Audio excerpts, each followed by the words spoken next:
पान तुझ्या रूपान भेटली मला माऊली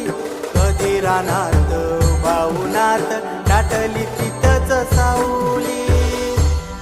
इच्छा घेऊनी मनाची हुरी ग पायी चालतो मी पंढरी ग एक बाजूला दुनिया सारी ग एक बाजूला माझा हरी ग अशी पंढरी